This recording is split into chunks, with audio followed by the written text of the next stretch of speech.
What's going on, guys? It's Hythe here, and today we got a very special video. Gaming PC build time. I swear I have been streaming and gaming on this bad boy for a while, and you know, it's time to let it sit back and relax. And today we're gonna build the beast of a gaming PC setup. To my right, I have a very special guest. His name is Joe. He's been building PCs since out the womb. I'm trying to tell you, since he was 11. He knows all about this stuff. I'm a noob here, so you know, you need help. And so he'll be helping me build and also overclock this bad boy with all the right parts and things. So without further ado, let's get in it.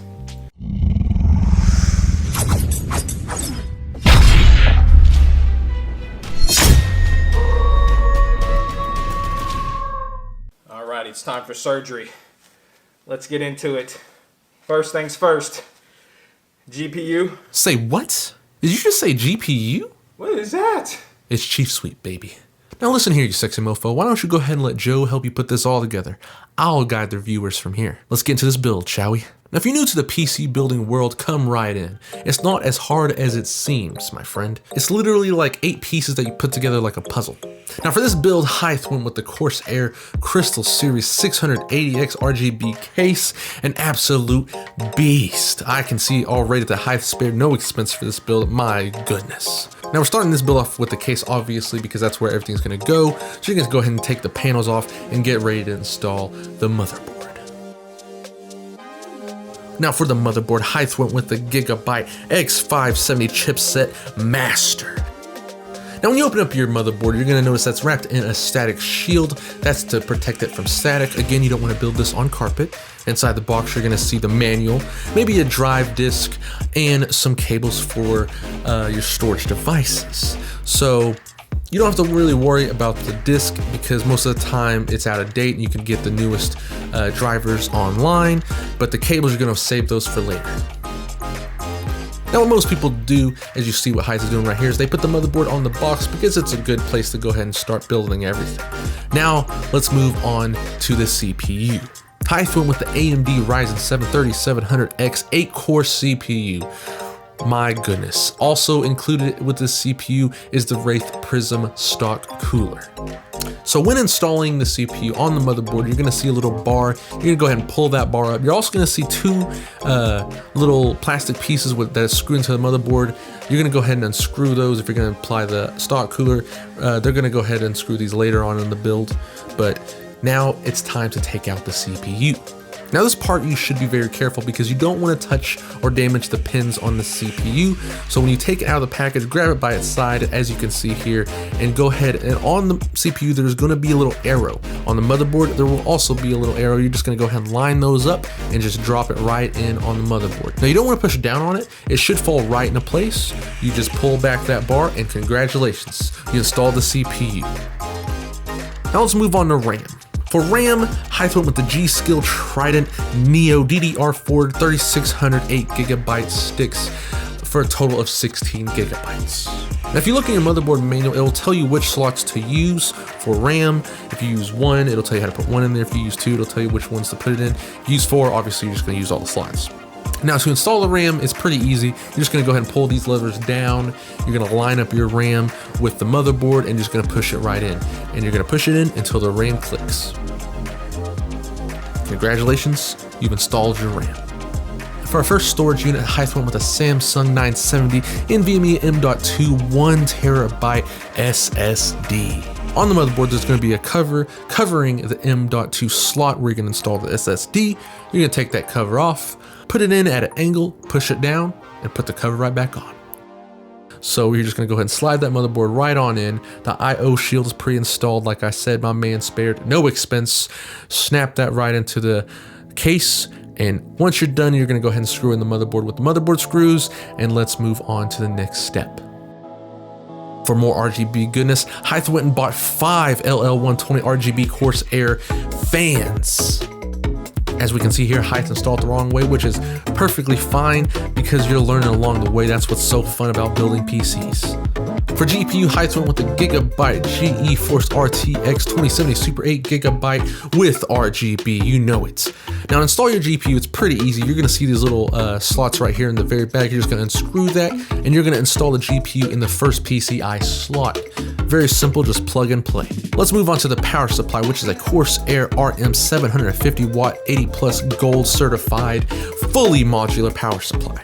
Now fully modular means that the cables aren't connected inside of the power supply. You can actually disconnect the cables. It allows for better looks and better cable management. Now what you're gonna do is you're gonna install the power supply inside the case. Go ahead and slide it right in.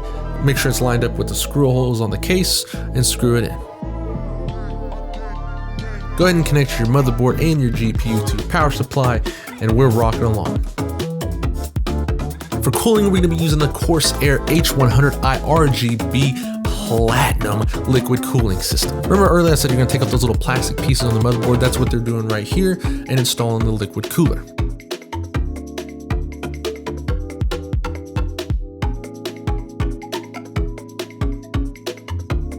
In this case, there's actually a place where you can place your liquid cooling system.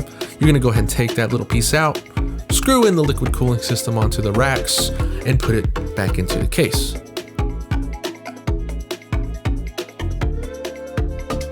Then you're gonna go ahead and screw in the cooler onto your CPU.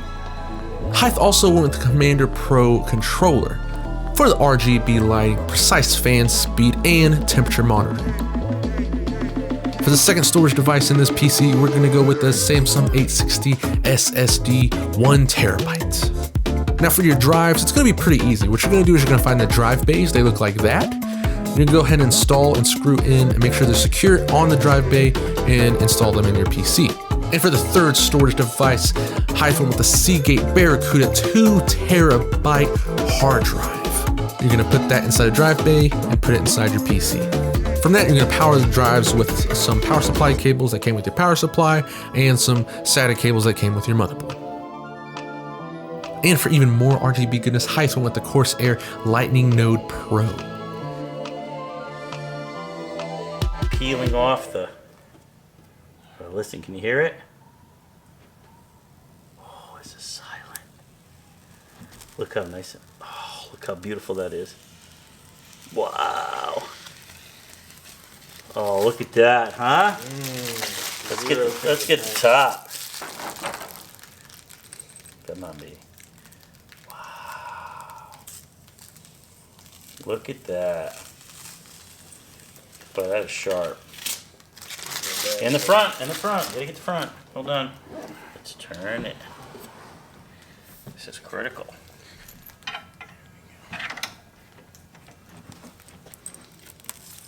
Oh man, shouldn't have unplugged it.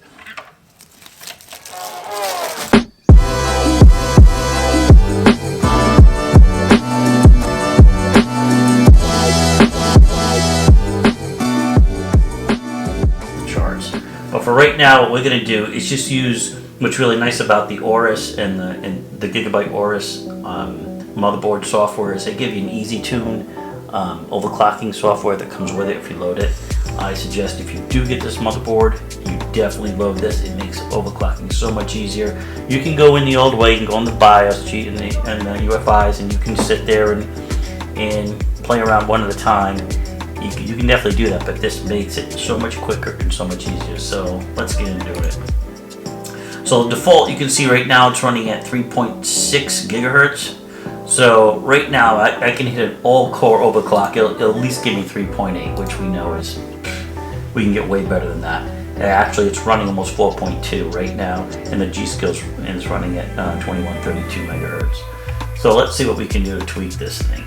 Mess around with the CPU ratio a little bit, and I know I can at least get this to 4.4, so let's do that, and we'll just stick with that first, and we'll do the memory second, and we are running at 4.2 right now, so we are not getting the overclock we want yet.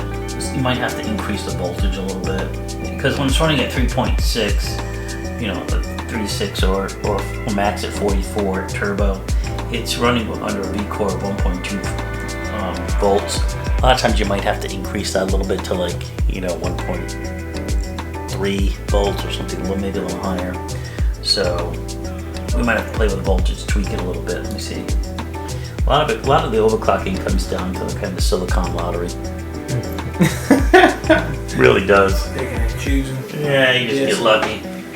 Sometimes you get one that you can crank all kinds of overclocks in it, and some you get Not so much. Yeah.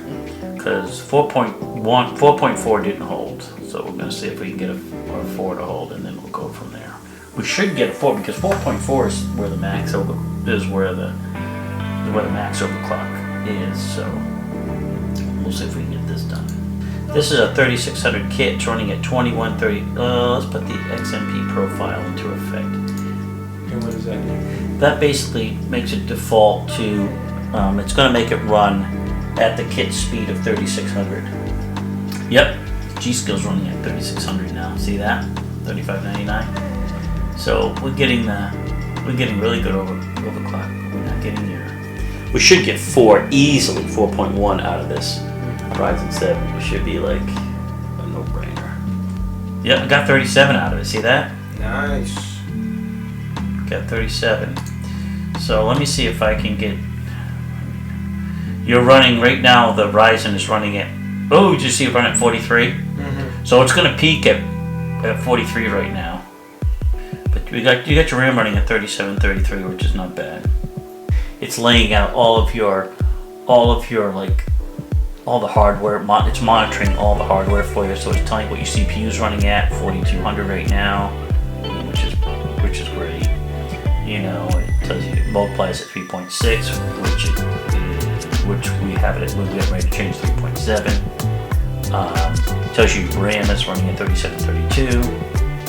Your CPUs are super cool at 38 degrees. That's awesome. There we go. 40 multiplier. There it is. So we got 4. So we got an overclock of 4. On a 3.6. We'll hang it up there.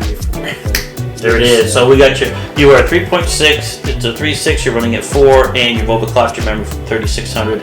Wish we could have got a little bit more out of the memory, but 37. I'm pretty confident that you're not going to run into any stability problems. This thing's just going to jam for you. So, and you know, as they come out with more and more BIOS upgrades, we might be able to tweak a little bit more. But even, you know, the first BIOS upgrade that came out, a lot of the folks weren't even getting their base, even their advertised speeds on the box. So they've made, AMD's made a lot of improvements in the BIOS. And so now we're at F10, so I think this BIOS is pretty solid. It's only going to get better from here. After a hard day's work, we did it. We did it. We finally built the best machine ever, man. You know, post-surgery. How you feeling? Feeling good. Feeling good. Patience. You know, there's all hiccups with every little build you have. Yes. We had our share of hiccups, but I'll tell you what, this machine is going to be cake. We did it. Yes, it's going to kill it. It's going to be a killer machine. So a big thank you to Joe and a big thank you to Sweet. Really appreciate all the hard work that he's done. He had to carry me one time, but you know, we got it done and it's looking beautiful, and we're both happy with it. So thank you for watching this video. Make sure to like, comment, and subscribe if you like this type of content and want some more. So until then, have a good day. Peace.